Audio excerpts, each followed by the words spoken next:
Hey guys, Reaganite 71 here. I just wanted to show you a couple of new additions to the garden before Mrs. Reaganite gets home. I'm going to surprise her with these. We love tropical plants and we really like hibiscus. And so here's a look at them. These are braided hibiscus, by the way. Somebody took an awful lot of time with these and they just look gorgeous with their braids. And I thought they'd make a nice addition to the garden. I've got one that's razorback red, and I've got another one that is a dazzling pink from Mrs. Reaganite. Let me get you in close and look at these flowers. I picked one that had a bunch of blooms so that we could enjoy many more flowers off of it, but isn't that beautiful? I got these at our local Jaeger's Ace Hardware. If you're in the Fort Smith area, they got a really good deal on them. A couple of key things about hibiscus. When it comes to lighting, they like full sun. They never ever want to be below 40 degrees. These are a warm weather plant. You want to water them about every other day in this pot.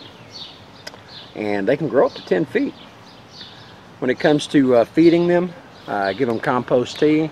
If you wanted to use a fertilizer, you do that about every 3 months while they're blooming. And that's the long and short of it right there. Those are our hibiscus plants. And I think I just heard Mrs. Reaganite come in, so I'll get her expression here if she walks. Usually she'll walk around. Instead of going straight to the house, we always, when we get out of the vehicle, we come straight to the garden.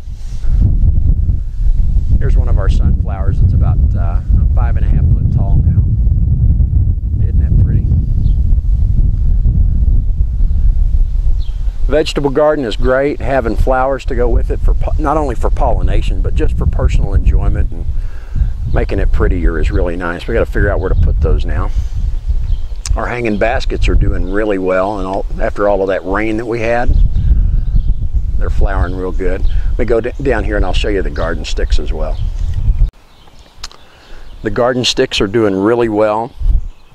Because they stick up out of the ground and they're subject to a lot more heat, and they're not deep raised beds, what we did is we did a good mix of coconut coir along with moisture control potting soil and compost in order to keep them hydrated. Something else that I've started doing is taking my watering bottles and I just flip them over and I stuff them in there. That way it'll help hold the moisture in. But they're looking pretty good there. As are our flowers running down here. We're protecting our watermelons from birds and other critters. Mrs. Reaganite's flowering pots are doing really good. Containers are great as long as you keep them hydrated. If you let them dry out, it could spell the end of your plants. And like I said in a previous video, we've taken spaghetti tubing line and run it off of our 1/2-inch drip to keep the pots hydrated every other day. And then we've got our other marigolds and things like that, which the marigolds of course discourage rabbits and certain insects. They're really good to have, and it makes for a nice pop of color.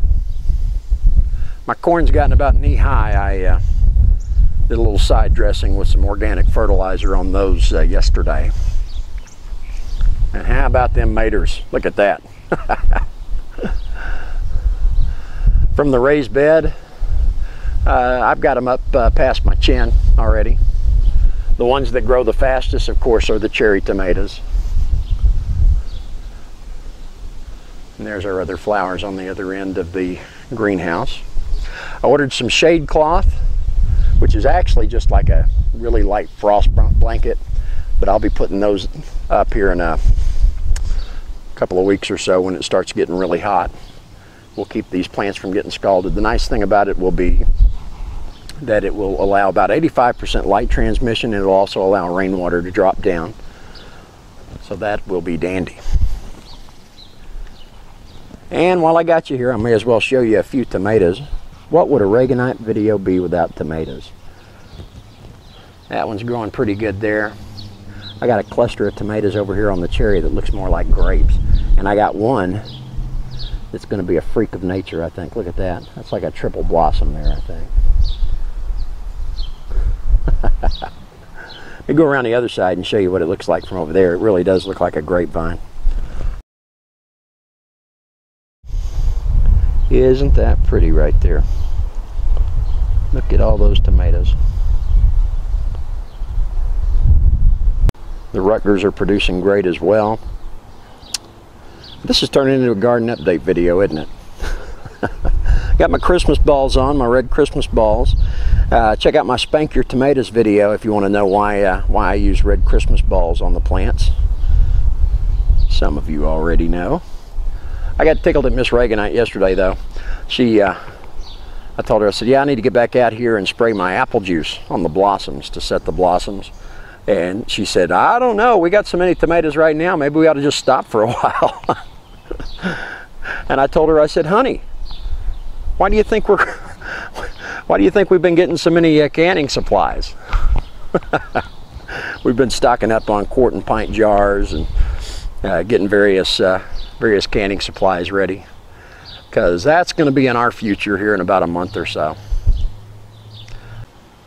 One other thing I may as well show you here is the suckers that I've transplanted from all of the pruning that I did on the tomato trees over there.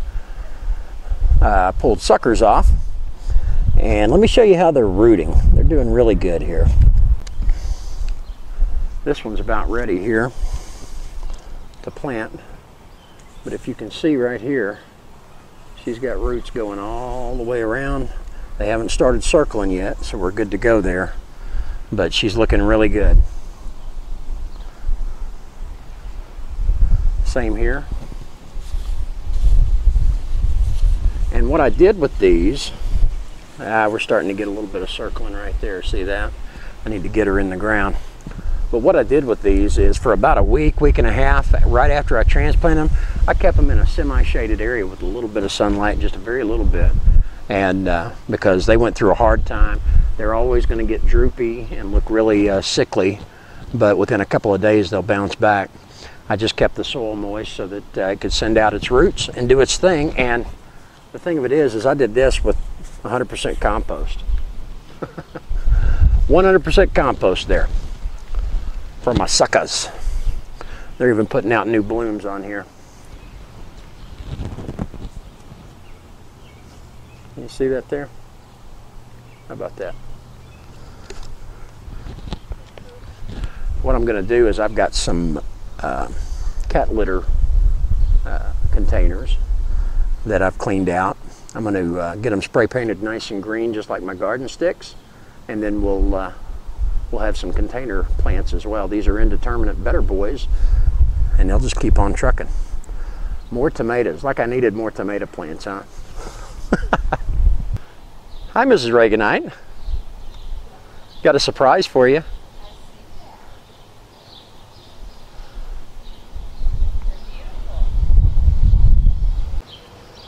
So, what do you think? They're gorgeous. You like them, huh? Blooms. And they love it here, too. Well, of course they do. They're really going to love it when we get a hold of them. Thank you. You're welcome. Guys, this is Reaganite 71. Thank you so much for watching. And if you want to make your wife happy, think about hibiscus. I think she'll really like it. We'll see you next time, and have a great spring.